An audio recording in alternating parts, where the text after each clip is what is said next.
ರಾಧಾ ನಿನ್ನ ನಸೀಬ್ ಭಾರಿ ಚಲೋ ಅದ್ ನೋಡವ. ಯಾಕ ಶಾಂತಕ್ಕ?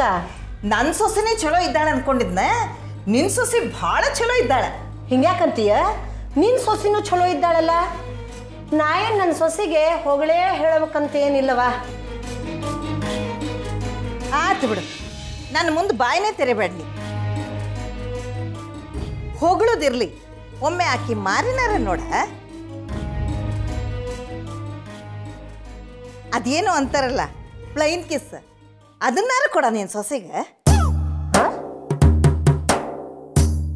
ನಾವು ಸಣ್ಣವರಿದ್ದಾಗ ದಾದಾ ಏನಾದರೂ ತಂದ್ರೆ ಸಾಕು, ಸಣ್ಣದ್ ನೋಡಿ ನನಗಿಡ್ತಿದ್ಲು, ದೊಡ್ಡದೆಲ್ಲ ತನಗಬೇಕಂತಿದ್ಲು ಕೊಡಿ. ಪ್ರಾಣನೇ ಹೋಗ್ತದ ನೋಡಿಕಿದು ತಂದು ಇನ್ನೊಬ್ರು ಕೊಡ್ಲಿಕ್ಕೆ. ಅಲಂಕಾರದಂತ ಕೇಳಬೇಡ, ಎಲ್ರಿಗಿಂತ ನಾನೇ ಚಂದಿರ್ಬೇಕನ್ನೋ ಆಕಿ. ನಾ ಹೇಳಿದ್ ಖರೆ ಹೌದಲ್ಲ ರಾಧ?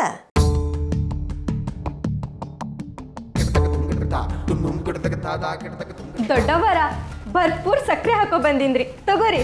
ತಾತ ಅಷ್ಟೋ ತಿಂದ್ಲು, ಗಂಟ್ಲು ಒಣಗಿ ಹೋಗ್ಯದ ನನಗೆ. ಲಸಿ ಗಂಟ್ಲಿಗೆ ಇಳಿದ್ರೆ ಸಾಕು, ಬ್ರಹ್ಮಾನಂದ ನನಗೆ. ಏನು ಮಾಡ್ದವ, ನನ್ನ ತಂಗಿ ನೆಟ್ಟಿಗೆ ಮಾತಾಡೋದಿಲ್ಲ, ಅದೇ ಒಂದು ಚಿಂತೆ ಆಗದೆ ನನಗೆ. ಹಾಗೇನಿಲ್ರಿ, ನಮ್ಮ ಅತ್ತೆಯವರು ನಮಗೆಲ್ಲದಕ್ಕೂ ಅವಕಾಶ ಮಾಡಿಕೊಟ್ಟಾರ. ನನಗಷ್ಟೇ ಅಲ್ಲ, ಎಲ್ಲಾರ್ಗು ಹಂಗೆ ಎಲ್ಲರನ್ನೂ ಪ್ರೀತಿ ಮಾಡ್ತಾರ ಅವರು. ಭಾಳ ಸಂತೋಷ ಆತವ. ನಿನ್ನ ಜಾಗದಾಗ ಇನ್ಯಾರಾದ್ರೂ ಇದ್ದಿದ್ರೆ ಎರಡು ಮಾತು ಹೇಳಿ ಪಟಕ್ನ ಹೊಂಟು ಬಿಡ್ತಿದ್ರು. ಅಜ್ಜಿ ನಾ ಬಂದೆ. ಅವ್ವ ನನ್ನ ಬಂಗಾರ ಚೂರು, ಬಾರೋ ಬಾರೋ ನನ್ಲಲ್ಲ ಪಾಪ. ಅಯ್ಯ ನನ್ನ ಮೊಮ್ಮಗ ಬಂತವ, ಬಾರ ಸುಕುಮಾರ.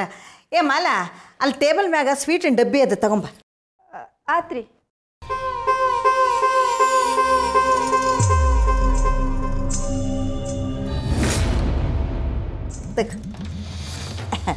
ಚಲೋ ಅದನ?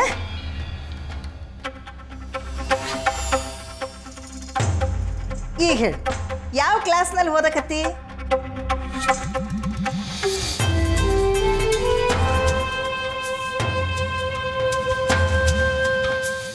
ಅಯ್ಯ ನೀನ್ಯಾಕೆ ಅಲ್ಲಿ ನಿಂತಿ ಗಂಗಾ?